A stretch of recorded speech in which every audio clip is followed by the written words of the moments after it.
Kita sudah melihat banyak sekali tim basket SMA yang mendominasi daerahnya. Ada yang 13 kali juara, 18 kali, bahkan 21 kali juara liga tertinggi di daerahnya. Mungkin kamu juga tahu nama-nama sekolah basket terkenal di Indonesia seperti SMA N9 Bandung yang melahirkan pemain top IBL seperti Caleb Ramot, Reza, dan Firdan Guntara. SMA N3 Jakarta yang melahirkan Andakara Prastawa dan Daniel Wenas. SMA Sin Louis 1 Surabaya yang menjadi penyumbang pemain DBL All-Star terbanyak. Tapi di antara mereka semua, ada satu sekolah yang menduduki tahta tertinggi dan belum bisa digusur oleh siapapun dalam hal memproduksi talenta basket. Dan anehnya, mereka jarang mengikuti liga-liga basket SMA tertinggi di Indonesia. Apakah karena saking hebatnya mereka di-ban? Sekolah itu adalah SMA N 116 Jakarta, yang sering juga disebut sebagai SMA N Ragunan, SMA PPOP Ragunan, atau SKO Ragunan. Sudah bukan rahasia lagi kalau sekolah ini konsisten menghasilkan pemain-pemain muda yang berbakat. Tapi, apa yang mereka bentuk beberapa tahun yang lalu mungkin tidak akan pernah terjadi lagi untuk waktu yang cukup lama dan mungkin juga sepanjang hidup kita. Dalam kurun waktu 2015 sampai 2021, SMA Ragunan memiliki roster yang berisi pemain-pemain yang bakal jadi bintang IBL, pemain andalan timnas, bahkan juga jadi jantung masa depan basket Indonesia. Tapi itu masih belum apa-apa. Selama bertanding, mereka benar-benar gak mengenal apa itu kekalahan. 3 tahun beruntun laga mereka selalu berakhir dengan kemenangan, baik di dalam maupun luar Jakarta. Tiap SMA Ragunan bermain, sekitar lapangan selalu dipenuhi dengan banyaknya penonton yang antusias dan tergila-gila dengan mereka. Komposisi SMA Ragunan saat itu sudah bagaikan Bulls era Jordan atau Warriors era Curry. Intinya dinasti-dinasti yang sangat dominan dan ditakuti oleh banyak tim. Pertama-tama, kita perlu melihat kembali awal mula skuad legendaris itu terbentuk. Semuanya dimulai pada tahun 2016. Kala itu, SMA Ragunan kedatangan murid baru yang jauh-jauh merantau dari Bali, yaitu Yesaya Saudale. Usianya masih 14 tahun, tapi dia sudah terpisah ribuan kilo dengan keluarganya agar dia bisa menggapai mimpi tertingginya di dunia basket. Situasi itu kemudian membuat Yesaya semakin termotivasi untuk terus berusaha bermain gila-gilaan setiap saat dan meraih prestasi sebanyak mungkin bersama SMA Ragunan. Tapi saat itu, Yesaya tidak sendirian karena dia juga ditemani oleh Aldi Izatur. Tanpa berlama-lama, semua ajang berhasil mereka taklukkan. Entah itu event yang diadakan sekolah-sekolah maupun kota-kota, DBL 3on3 dan juga event-event FIBA. Yesaya dan Aldi akhirnya sering jadi bahan perbincangan di seluruh Indonesia. Kalau bisa dibandingin, mungkin mereka berdua itu seperti Lonzo dan LaMelo Ball di Chino Hills. Kehebatan dan dominasinya di luar nalar, serta popularitasnya bukan main. Semua itu akhirnya membawa Yesaya dan Aldi menuju tingkat yang jauh lebih tinggi. Di tingkat regional, mereka bersama tim DKI Jakarta berhasil meraih medali emas Popnas 2017. Yesaya dan Aldi pun sering dipanggil timnas. FIBA U18 Asian Championship, Asian School Games 2017, FIBA Asia Cup U18 3on3 2017, Under Armour 3on3, semua ada nama mereka di situ.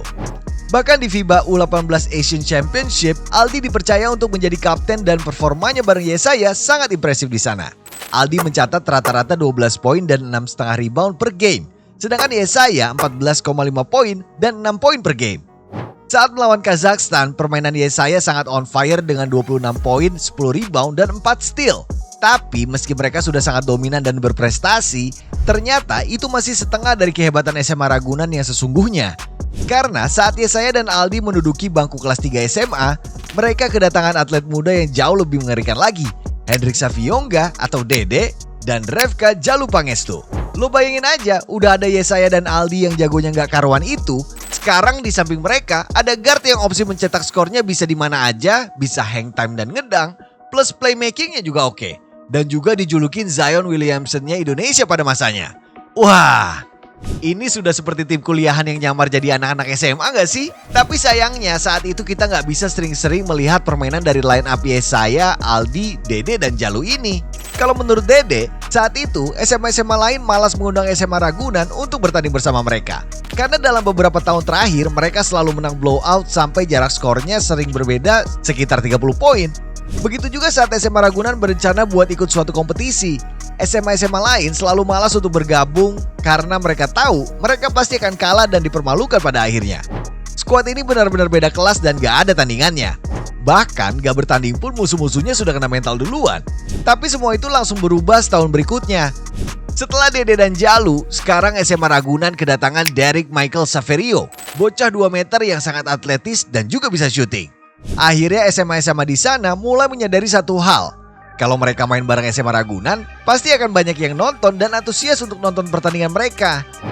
Siapa sih yang gak mau nonton Dede dan Derek? Dua orang ini bisa dibilang sebagai pebasket SMA terhebat di seluruh Indonesia pada masanya.